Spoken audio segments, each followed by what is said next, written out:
weltare ɓiɓɓe fulɓe andu diine maɗa fedde heblo sukaɓe africa weltare tv takkusana yoni to dunga wuuro alpha to dunga bosoyaɓe to dunga wuuro ceerno to boyinnaji to mogo to ɗayba to nabbaji siwola to ɓokki sabbudu to camɓe ko on takkusan juuɗa ha to dulala ceerno ibrahima salah hatimula qur'ana to sinthiou mbala ko on takkusan kadi juuɗa ha to galle ceerno aliou thiam to Wourossogui ko taari ɗum kala ene jeeya e gardidi kabaruji men to leydi Mauritanie aseta hanki o mawninama e nder leydi Mauritanie manditare wattore duuɓi capanɗe jeegom e tati ko armée en leydi Mauritanie sosono to leydi Sénégal Macky Sall horejo guendi ɗi aseta hanki o waɗi inauguré hôtel molanteɗo Allah hôtel Azalay tawi ko hôtel 4 étoiles nder Dakar to leydi Mali ko otage Allemagne najo prêtre biteɗo prêtre hayo dahanoɗo kay kene wona hitande joni gonnoɗo e juuɗe GMI kañuma tigui ɓilti aleta hande o kedde Afrique ma en ketto ko ɓino musidɗo men sey men Alassane Oumar Mbodjo kabaruji men jolam jaɓeri ma en jurno guerre hakkude Israël fadi hakkude Israël e Gaza ma en jaa ha to leydi France bisimilla mon e ketki hotodirte joni joni piren pacciren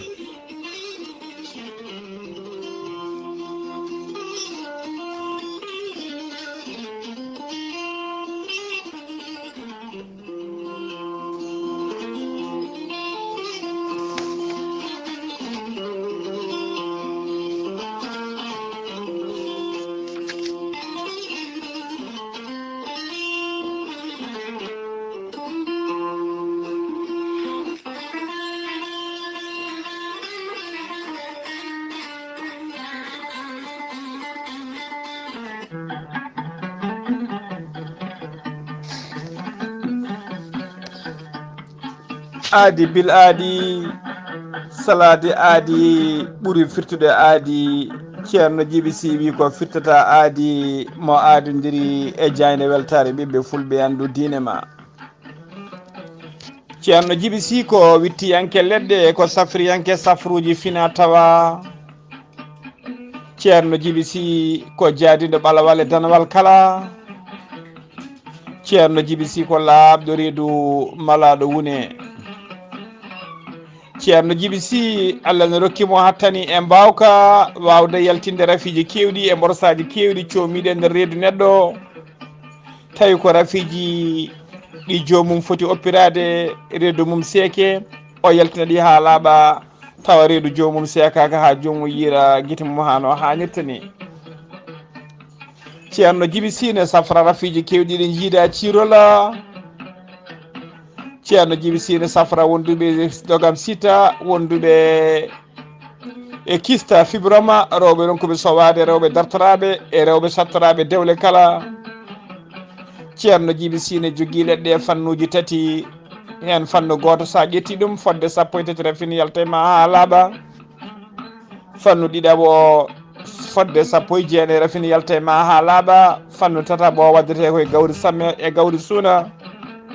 so tawi a waɗi no wirumani fodde 100 rafini yalta ma ha laaɓa ceerno Djiby Sy ne yawrani ɓen worɓe wonduɓe rafi waragu e on fannu kadi omo jogui leɗɗe biteɗe muuɗa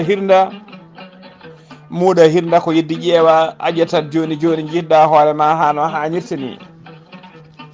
ceerno Djiby Sy ne jogui pegge usula ɓeydoje arsigaji pittoji dabaruji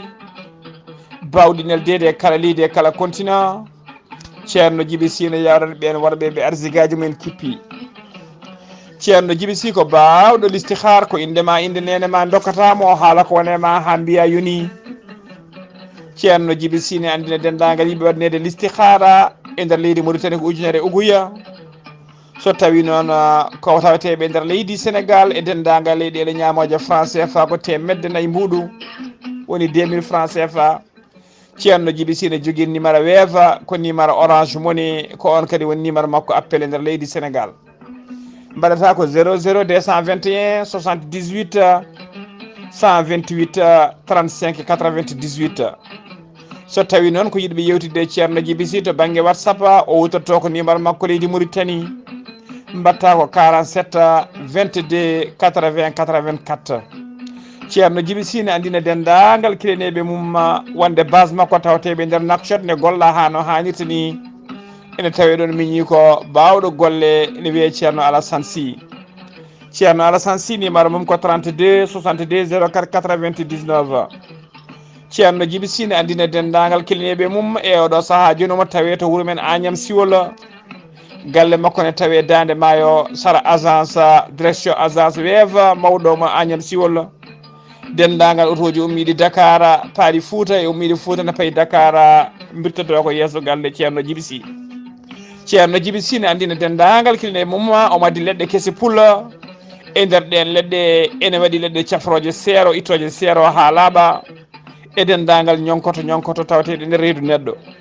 ceerno Djiby Sy ne jogui leɗɗe kadi a jubbat hen seeɗa mbaɗa e ataye yaltina dendagal ñonkoto gonɗo e nder reedu ɗen leɗɗe kadi ko moƴƴuɗe e goragu kadi ɓeydoje ndewagu. ceerno Djiby Sy ko labɗo reedu malaɗo wone mbadden danɗo faade makko.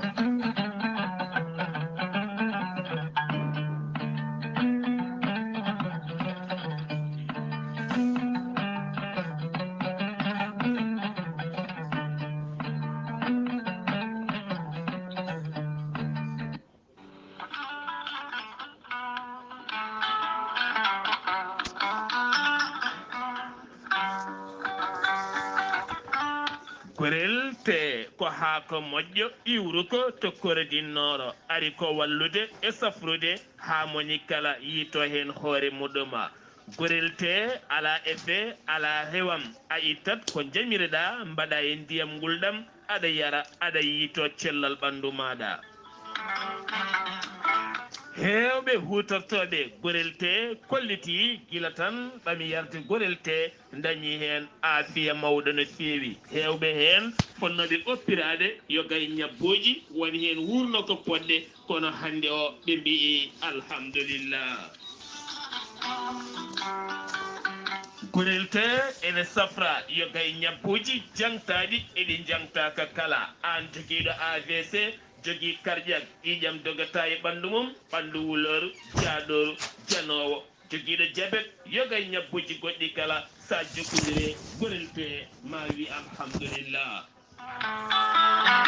sa yiɗi andude ko jangta e gorel te jahata koto site mabɓe internet a mbaɗa www.gorelte.com ma janggan hoorema kala. sa yiɗi jokkodirde e tonggode gorel te so tawi kotori sa tol gonɗa to galle ceerno Yahya Ba mbatta ko 77 780 30 85. so tawi noon gonɗa koto wuuro teddungo Madina Gounas Amadou Sambalo ha to Tamba kala 78 119 00 65. so tawi gonɗa koto Galoya e ko taari ɗum kala jokkodirta koye Aissata Touré mbatta ko 77 218 09 98. so tawi noon gonɗa koto Aslem jokkodirta koye Mamadou Demoya mbatta ko 78 289 03 90. so tawi noon gonɗa koto Pikine jokkodirta koye Amadou Isman Ndiaya mbatta ko 77 426 68 04. so tawi noon gonɗa koto Guédiawaye jokkodirta koye ceerno Saliou mbatta ko 77 288 51 80. so tawi noon gonɗa koto leydi France jokkodirta koye Harouna Gayda mbatta ko 06 50 99 64 43. musidɓe tedduɓe gorel te e jeese men eɗen daña jaam. kettode kaburuji mon e ɗemngal pulaar. Afrique, Asie, Europe, Amérique, Moyen-Orient, Océanie.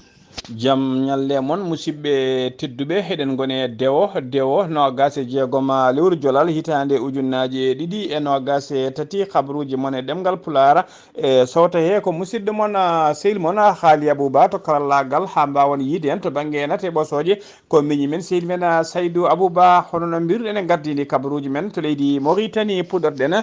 to leydi Mauritanie aseta hanki nogas e jeegom aseta hanki nogas e joyiya lewru jolal hitande ujunnaji ɗiɗi e nogas e tati état major général des forces armées nationales mo leydi Mauritanie ɓe mawnini to leegal woni quartier général kijiem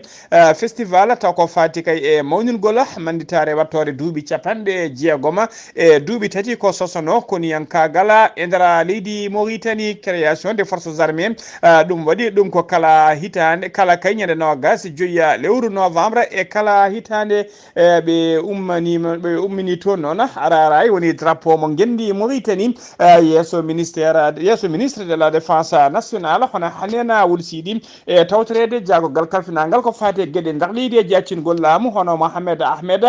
wul Mohamed Lamina e yeeso chef d'état major général des forces armées hono général de division Mokhtar Bella Chabana kamɓe tato kala noon ɓe mbaɗi passé en revue unité ji l'armée nationale wondude e unité ji gendarmerie nationale e garde nationale kala cérémonie o waɗi ko yeeso directeur général de la sécurité nationale et chef d'état major de garde nationale et mo gendarmerie nationale kala e yeeso cukko chef d'état major général des forces armées ene tawtora kadi commandant des collèges de défense et fête des G5 Sahel ene tawtora kadi cérémonie o commandant des groupements général de la sécurité routière ɓeɗo kala mbawi tawtorede cérémonie o ko noon kadi conseiller premier ministre et délégué général de la délégation générale de la sécurité civile et à la gestion des crises ɓe kala mbawi tawtorede cérémonie o ko noon kadi waali Nouakchott banggue hirnague wondude e président région du Nouakchott hono Wade Abdel Malik ɓeɗo kala mbawi tawtorede ɗum waɗi kadi ko yeeso président de la commission de la justice et de la défense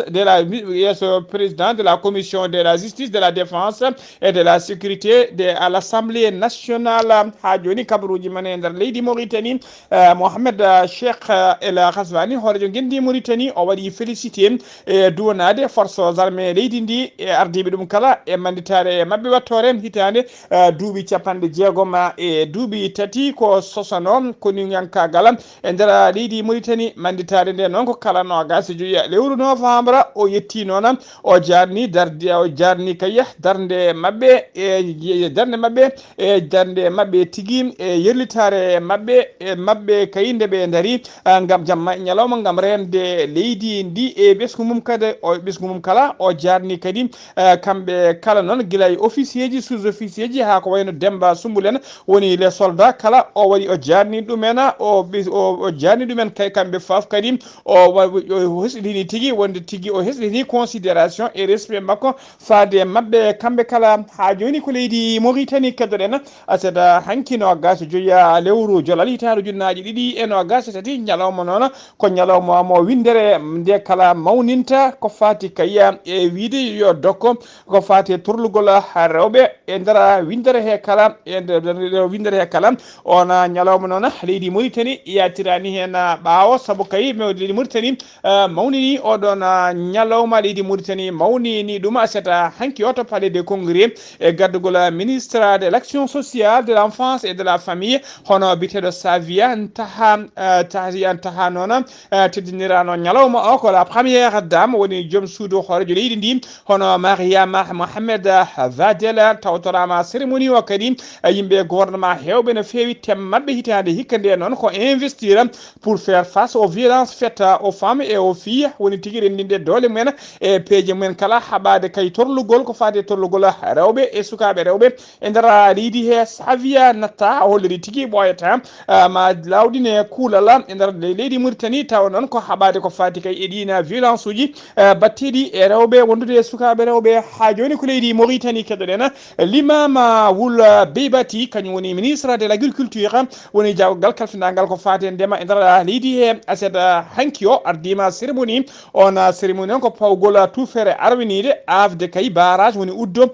taw ko uddo ndiyama to wuuro witego feela noon tawi nder commune mo Bougadouma e nder Moukada mo Amrouge on barrage noon ene jiya tigui projet ji pewnugol ene jiya eɓɓore ndena eɓɓore noon ko pewnugol sappo e ɗiɗi uddo woni sappo e ɗiɗi barrage e nder leydi Mauritanie ɗina uddoji sappo e ɗiɗi noon ɗi carate tigui nder hoddele sarhi to hoddele harbi to Asaba to Brakna to Adrara ha to gorgol kala ha e nder gorgol kala ko ɗen ɗiɗon sappo e ɗiɗi barrage uji woni ɗe mbatte golle ɗiɗon sappo e ɗiɗi barrage noon projet ɗiɗon barrage uji ma ƴetti ma jar e jaaru mum ene qime ha milliard uji tati taw ko halis ugoyam e limore hinde nde tawi foof kadi halis o yaltata koye jiifa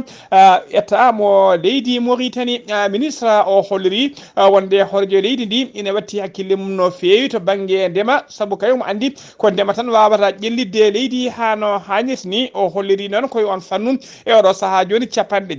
jeenayyi uddo woni barrage taw ko barrage uji mawɗi puɗɗima gollede nder leydi he fodde ujunnaje 4 e temedde 5 barrage yon Tokoson woni tigui ko wiyete barrage uji to koye barriére dow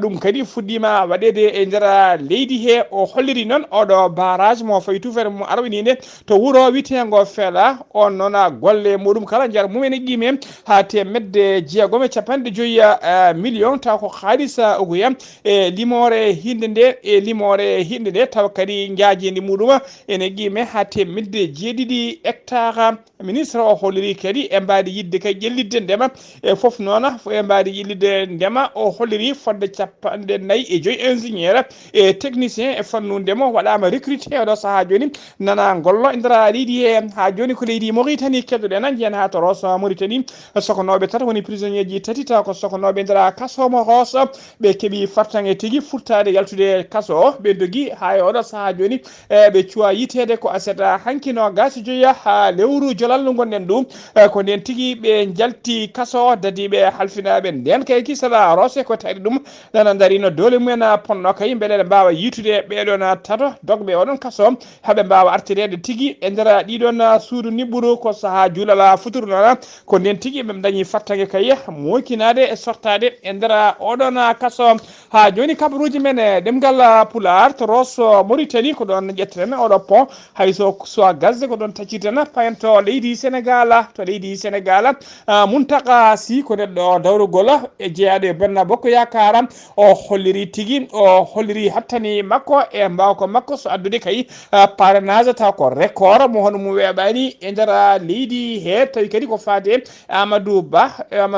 noon ko cuɓaɗo kay taw kañum woni landa ka cuɓaɗo woni candidat landa Benno Bokk Yakaar o hollirama noon kanko Muntaka Sy o rendini 996 ujunere ne fayi 945 pare woni 196.145 pare ko rendini e nder sappo go région tawi noon kadi ɗum ko tawi kadi koko ɓuuri hewde e ɓen ko jeunesse woni ko sukaɓe ko ɓen woni ɓe o waɗi ko fate parrainage cérémonie noon tottirgol parrainage o waɗi tigui ko yesso teddugal Amadou Ba candidat Benno Bokk Yakaar yesso Mansour Faye maire mo Saint-Louis tawi kadi ko kañum woni coordinateur de la région du Nord e tawtorede kadi coordinateur national hono Abdoulaye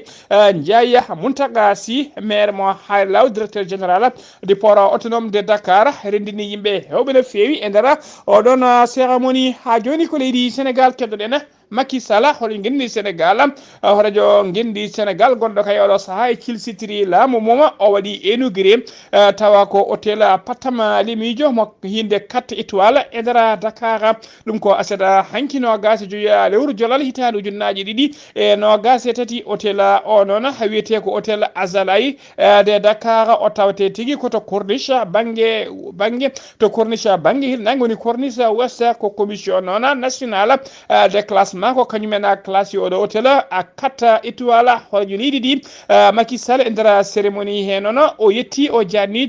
président directeur général hôtel Azalay o hono biteɗo Moussa Dek Bali noon baɗɗo investissement taw ko halis kewɗo no fewi wadde oɗo hôtel taw ko hôtel Patama ha Limijo mawɗo no fewi oɗon hôtel on a fa tigui taw oɗon hôtel golle muɗum jaru mum ene qime tigui ha kene qime ha 22 milliards taw ko franc CFA hôtel o noon ene waɗi fodde temedde 2 suudu omo gollina kadi oɗo saaha joni taw ko employé direct fodde temedde 2 neɗɗo hôtel o kadi ko dernière génération o tiimi ko ya maayo océan Atlantique kala jontaɗo noon ko yiɗi tawde nder oɗo hôtel en tawe e nder oɗon hôtel ha joni ko leydi Sénégal keddoɗen direction des impôts et de domaine ɓe koliri tigi ɓe nanni hitande 2023 nde ɓe puɗɗima nandude 2050 milliards 2050 milliards taw ko France CFA ɓe puɗɗi nandude e nder boña mo état mo leydi Sénégal fandare mabɓe noon woni objectif 2023 wonno tigui ko 2360 milliards ko ɗum wonno fandare mabɓe oɗo saaha joni noon mbiɗen ko 2050 milliards ko fuɗɗi nadde holliri noon ko directeur général des impôts et de domaine hono biteɗo Abdoulaye Diagne kañuma ɓayini kabaru o holliri kadi oɗo saaha joni ne wayno ɓe jettima 85% ko fati objectif mabɓe ha joni ko leydi Sénégal keddoɗen Karim Wade ko kañuma woni candidat landa PDS ɓe kolori ko altine janggo nogas jiiɗiɗi jolal kanko Karim Wade o joƴintoyo tigui caution makko ko fati kayya e tengtinde ko candidat ko fati landa PDS on noon wonata ko sanga lundi janggo altine janggo sanga 9h siftinde on noon subgoji hoore leydi ɓennuno ɗi kanko Karim Wade o heɓano fattanga jeere ɗina candidat ji ko laamu ngu hannoma saabu tumedemo kay ko fati enregistrement illicite woni tigui allude gallugol ɓurtugol no fewi tawa rewani e lawol tumede tigui mbuñayi ko ɗum hannoma jeeyede sumgoji ɓennuɗi ɗi e ɗiɗon candidat ji ha joni kabaruji men ɗemngal pulaar to leydi Sénégal ha joni jen ha to Ziguinchor ciftorena musidɗo men seydi men ceerno Amadou Saga keɓen dono ndemo kanko e dendagal mayɓe julɓe kala so ɗum wima to Ziguinchor ko to leydi Mali paɗena to leydi Mali train woni laana jordi dogatnoka hakkude Bamako e Hayi ko kañuma waɗi déraillement woni accident ka ummino noon koko hayi e ka tindi to Bamako déraille o waɗi ko nokku to wiyete PK 840 plus 580 points de chute o PK 840 plus 640 points d'arrêt tawi ene o heddino fodde kilométre uji jeenayyi e ka yetto gara nokku biteɗo Mahina hay goto noon wasani hen fittade mum accident o waɗi ko aljuma guilñere aljuma no gase nayi lewru jolala gonɗen ɗo sanga 23h50 woni 11h50 jamma gollotoɓe ɗiɗo noon e train mbawi tigui gagnade hen goto ko mécanicien goɗɗo ko technicien taw ko technicien ɗoftowo lanaka e kala saaha koɓe ɗiɗo woni barmuɓe hen ministre des transport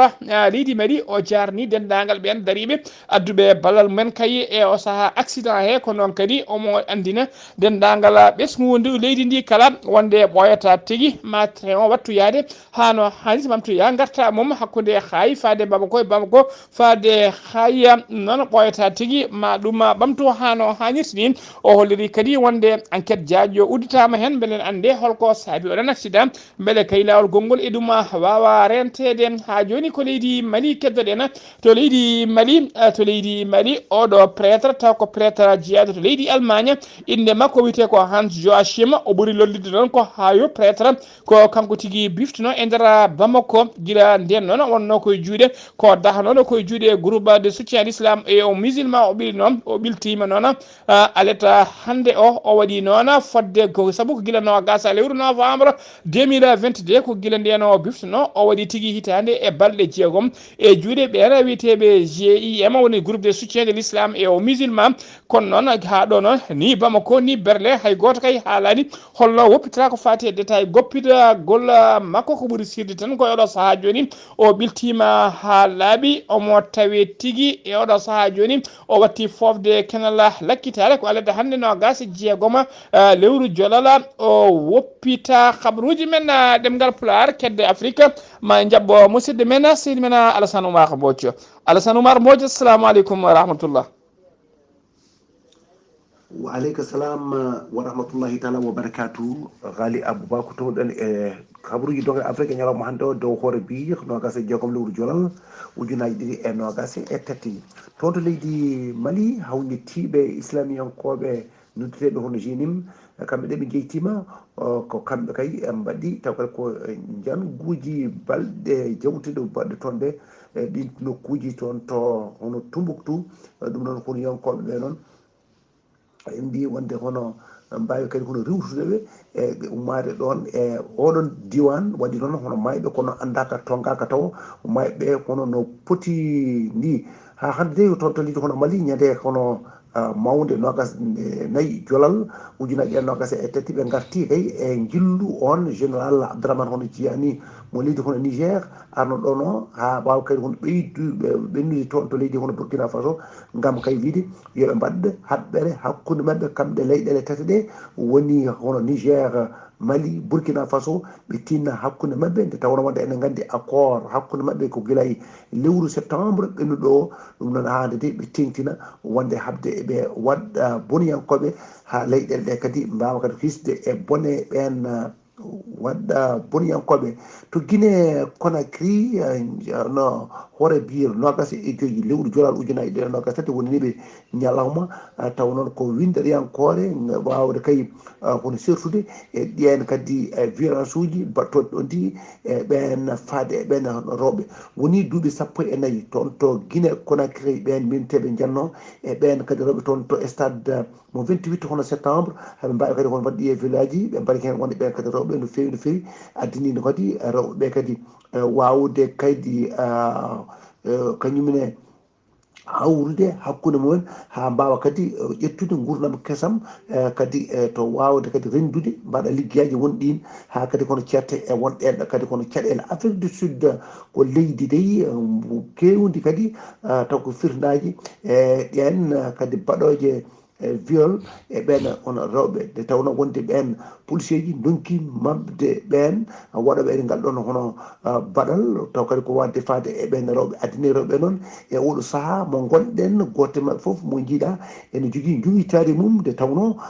e kala saaha ene wawi yanede kamɓe koɓe joguitiɓe taw kadi ko joguitaji mabɓe haɓe mbawi kono dandude e koye mabɓe ɓe mbino wonde e kala ñalawma capanɗe jeeɗiɗo e jeetoto ene mbaɗa hen 110 taw ko ɓen waɗoɓe ko viol aji ene kadi ene mbawi kadi ene tonggue e kala ñalawma ɗum noon hulɓinima e ndiɗo leydi ndi ganduɗa hoorema ko guiɗake fuɗɗode ko kadi ɗum ko caɗele e nder caɗele e addaniɓe ɗo rewɓe noon wawde kañume enne joguitade e gueɗe baɗe dayatiniyade Madagascar oɗo biyeteɗo hono André hono Rosé Illena ha wi toon e woteji bonnoɗe toon ɗi e gardugol hono leydi ndi ɗum noon o dañi ko ɓuuri noon kono taw kadi ko feccere kadi e nder temedere ɗum noon o ardima kadi taw ko dawal kono gardinagal ɗum noon ɗe wayno hono ɓen taw kadi ko lundiɓe kamɓe dey ɓe beltaki e nguɗo pulgu tawa ɗum ɓe mbino wonde gueɗe adan yoɓe mbaɗ feede ɓe mbasa tawtorede ɗiɗo ɗo woteji e hayso tawi ni o kanko de o fooli kamɓe dey kamɓe ɓirraki hono polgol makko ngol to cadda gabugol gam wadde mabɓe hono référendum mum poɗɗo wadde kay ñande 17 taw ko lewru aroru ndu ɗum ɗon ɓe puɗɗima e ñalawma hanki o hoyre-biir nogas e joyyi lewru taw kadi ko jolal ujunaji ɗiɗi e nogas e tati ɗum noon Ghalii Abuu ko ɗum ɗo woni tonguiɗen e habaruji men e dongre Afrique ñalawma hannde o taw wonno ko dande musidɗo moon Alassane Oumar Mbodji gorko mo sanɗo gam weltade ɓiɓɓe fulɓe andu dinema fedde heblo sukaɓe Afrique weltare Ayawu TV.